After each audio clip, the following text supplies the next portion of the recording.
The last 24 hours have been a whirlwind for me, to say the least.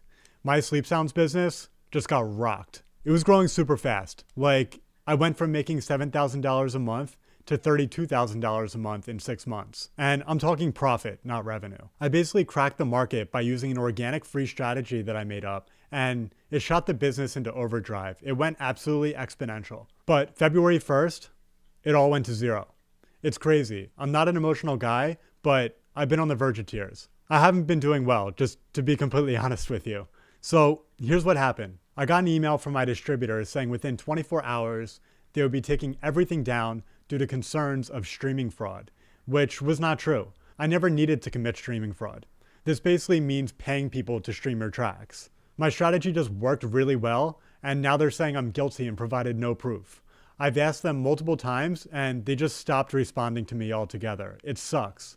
The only way that I've been able to make sense of it all is just that I grew so fast and they couldn't understand why I was getting so many streams. But again, this is just me making an assumption. They won't tell me and they refuse to talk to me over the phone. I'm literally devastated.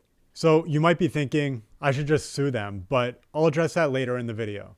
First, I feel like I should give you a bit more detail to lay it out for you, because you might be wondering why I even have a distributor in the first place and don't just go direct.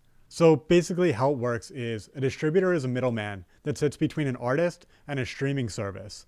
They handle uploading tracks and accounting and get paid a percentage of revenue in return. The way the industry is set up, an artist is not allowed to go direct. You need a distributor with accounting infrastructure and tax infrastructure to work with you, or you can't upload. So anyways, by the time I checked my email, I was already too late. My business was dead. Everything was taken down. So I'm currently locked out of my accounts. The distributor deleted my login information and I can't access my tax details to pay my quarterly taxes, and they're holding about $60,000 in royalties that they currently owe me. Royalties pay out 3 months retroactively, and so I'm still owed for the past 3 months. Not to mention, I had over $3,000 in cash sitting in the account that now I just can't touch because they locked me out. The whole situation has been a nightmare, so I haven't been posting much on YouTube lately. I made a couple tweets about this meltdown I'm having, and some other entrepreneurs asked me to dive into what went wrong so that they can avoid these issues in their businesses in the future. So in this video, I'll dive into the 2 issues that I think happened so you don't get rug pulled in your businesses like I did. And then at the end of the video, I'll tell you what my path forward is. So issue number 1 that I think happened is that I was only using one distributor. Now, historically, you only sign a deal with one distributor, so I was really just doing what everyone else has always done. It's common practice. But there's nothing that prevents you from signing up with multiple distributors. I just bought into this common belief that to distribute your tracks, you use one distributor. The idea is that you just put faith in them, that they'll do their job and let you focus on your job.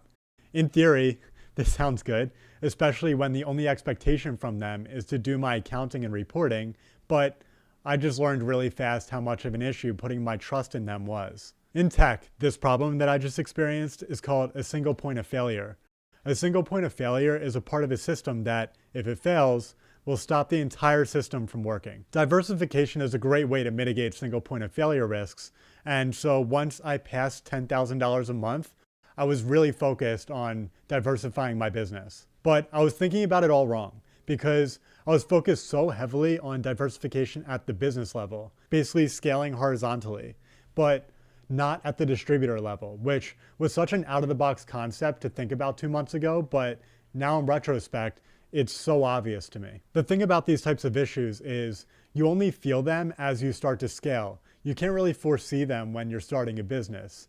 And when you're scaling, you're so distracted by the things that are working and the opportunities to grow that it's hard to pump the brakes temporarily and try to identify these potential issues. So long story short, issue number 1 was that I had a single point of failure, and as I scaled, I should have been more thoughtful and strategic about where those single points of failures could be. And so that takes us to issue 2. Now, this one might sound a little cringe or pompous, but I think it's really important just to think about objectively because it's now becoming an issue for me. So for a lot of people, $32,000 a month is a lot of money. It's considered high income, so you might even aspire to that. But in the grand scheme of things, it's pennies. When you're building a business, you're working with multi-million, if not billion-dollar companies. This might sound exciting, but usually at some point, your business will end up having to go toe-to-toe with one of your partners.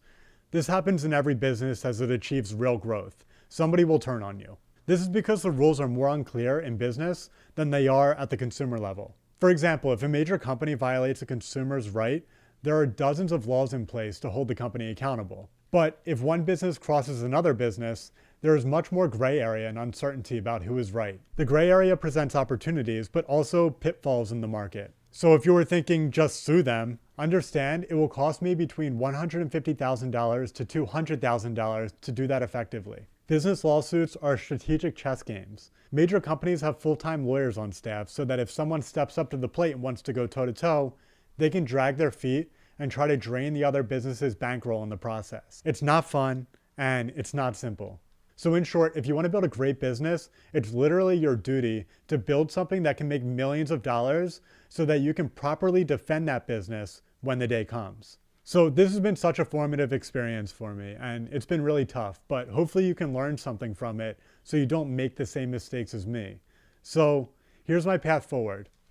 So number one, I'm going to try to find a new distributor that can take over my back catalog and just be a good partner to me.